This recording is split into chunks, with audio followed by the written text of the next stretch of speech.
Hey, what's going on? Daniel from these 7Cs. Man, glad to be back with you. Hope you're doing well.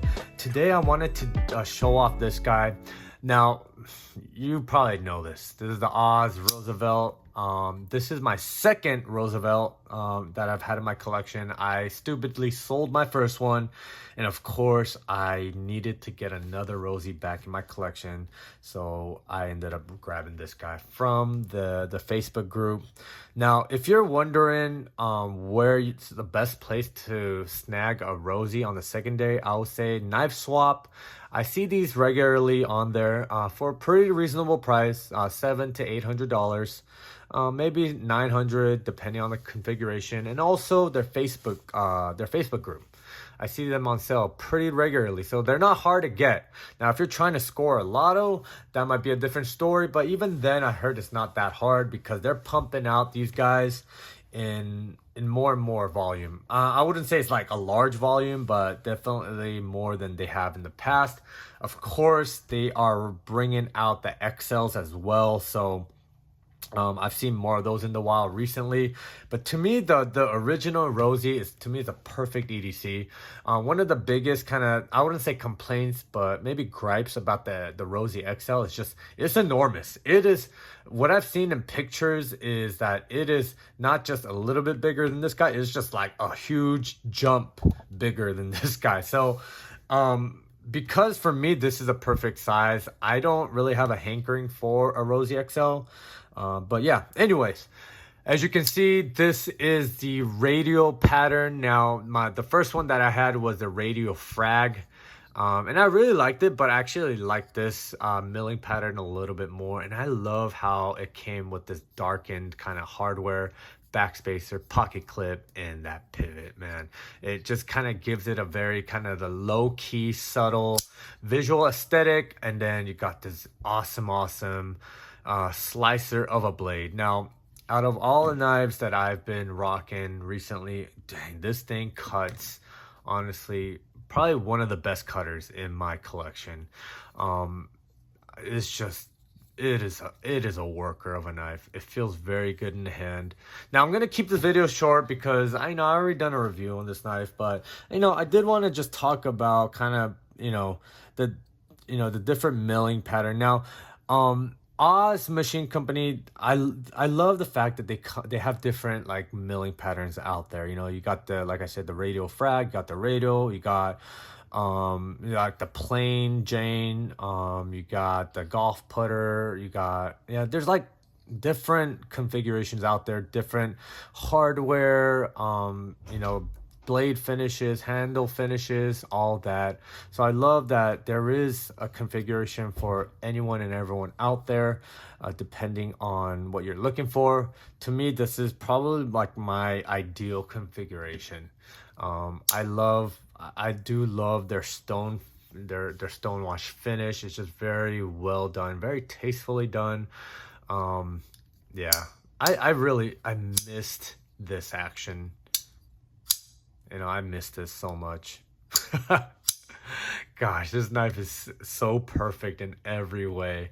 Well, to me, not in every way, and that to me still visually it's not like the best looking knife, but I could look past that because everything else about this knife is just phenomenal. To me, a knife that looks very sexy, I would say it's probably like the Koenig Arius is a very good looking knife. The Holt Spectre is another very good looking knife. So to me, this knife, it looks cool, but not as cool as these two guys, you know what I'm saying? But like I said, I could overlook that very much so because everything else about this knife, it is phenomenal. Absolutely phenomenal. Now, I think really I want to make this video for those of you guys that might be asking, hey, I have one Rosie with a certain configuration. Is it worth it to grab another Rosie in a different configuration? My answer to that is an absolute yes, unless of course financially, you're constrained for, and you're trying to be financially smart, then yeah, one is enough. But honestly, even between that radial frag and this radial that I have, to me it does give me a different type of experience in the hand. So to me, it is worth it. If I had the financial means to have several Rosies, you would absolutely know I would have several Rosies. But as it is so, like a lot of us, we don't have a lot of cash to burn. You know what I'm saying? So to me, man, I am so happy with this guy. This thing is just, gosh, I feel like everyone should eventually get at least one Rosie in their collection, or at least try it out. I know it's not for everyone, but I feel like if you are the type of person that's just looking for just a very, very high quality American made performing slicing tool that sits very flat in the pocket, has a very small footprint, then honestly you can't go any better than a Rosie. It's a compact knife, feels so good in the hand. I have small enough hands where I could kind of choke back. I have about medium sized hands, but I think for most folks this will feel the most ideal. Like I said, this thing cuts and cuts and cuts like nobody's business. I mean, absolutely fantastic. Of course, if you are the type of person that loves an awesome action and detent, then look no further, guys. This thing really checks all the boxes. Oh my god, this knife is fantastic, guys. I just want to do a little close-up. Check that out, man. To me, this is the best milling pattern that they have out there, in my opinion. I know most people love, or their number one is like the golf putter, but I don't know. Like, to me, the golf putter doesn't look all that like appealing to me. You know what I'm saying? But of course, I probably would change my mind if I actually got one in hand. But in terms of just visually, right off the jump, this radio one is my favorite one. I'll be honest. And this is number, what is that? 2559 Magna Cut, of course. And one thing I've really also come to appreciate is that, as you notice in the open, in the deployed position, you don't see any blade markings or anything. It's a very sterile knife. If someone just saw this and they weren't very familiar with like the knife, the knife community, they have no idea what brand this is, who makes this, right? There was no markings anywhere, right? But I love how they, in the closed position, you do see their logo and then the serial number, and then if you prop it open about midway, you see the blade marker Magna Cut right there, right? So love that. I don't know if that's something that they it was intentional, but I feel like it probably was intentional, because I think everything about this knife, it seems very, very intentional, very well thought out, just very well designed and executed. So even this, I feel like it was very intentional. Look at that. It's just, you see it right off the bat. The lines just flow really well into each other. And so there you go. Boom. Look at that. Man, this knife is fantastic. Fantastic. And another thing, if you're not aware, they did kind of make some improvements to the pocket clip. The first Rosie that I had the original kind of that flat kind of pocket clip, which actually I really liked. And then this one is their newer design, where they do have a little bit more contouring right there. And this also works very well.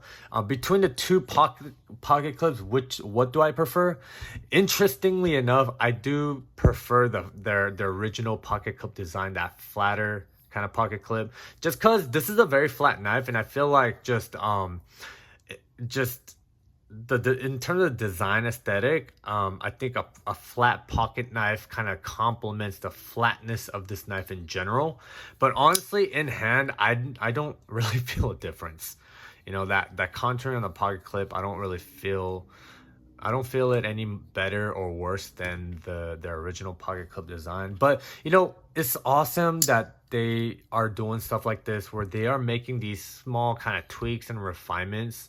I really appreciate that about a knife company or knife maker when they take small steps of improvement, right? Not these huge leaps and bounds, but they know that their design is just is just time tested. It is beloved, and so they make these small tweaks to just make these improvements over time. I know Spyderco, that's their MO as well. I know Koenig, they're also kind of in that wheelhouse. They make these kind of small refinements. But yeah, love that. So I really respect and appreciate Oz company for doing something like this, making these small kind of tweaks and refinements over time. I'm so excited to see where they're gonna be in even a few more years. Like I said, they just came out with the Rosie XL. It would be awesome, and I'm sure they're not even watching this video. They have better things to do. But if they can make a Roosevelt between the XL and the original Rosie, like something in the middle, oh my gosh, that would be awesome. Because even though to me, this is a perfect size, I wouldn't mind a slightly bigger Roosevelt. Not the XL. XL is like that, it really lives up to its name. Maybe a large, you know what I'm saying? And maybe that is in their future plans. Who knows? I'm not an insider, but I know if I had money to bet, I would bet a few coins that they probably will come out with a large sometime in the future. I don't know if it'll be in the near future, but to me, man, I feel like that the large will be even more popular than the original Rosie. But who knows, right? Who knows? The future is very bright for the Oz Machine Company. So really excited to see what else that they're going to be coming out with. But man, this knife is still, to me, one of the very best EDC knives out there.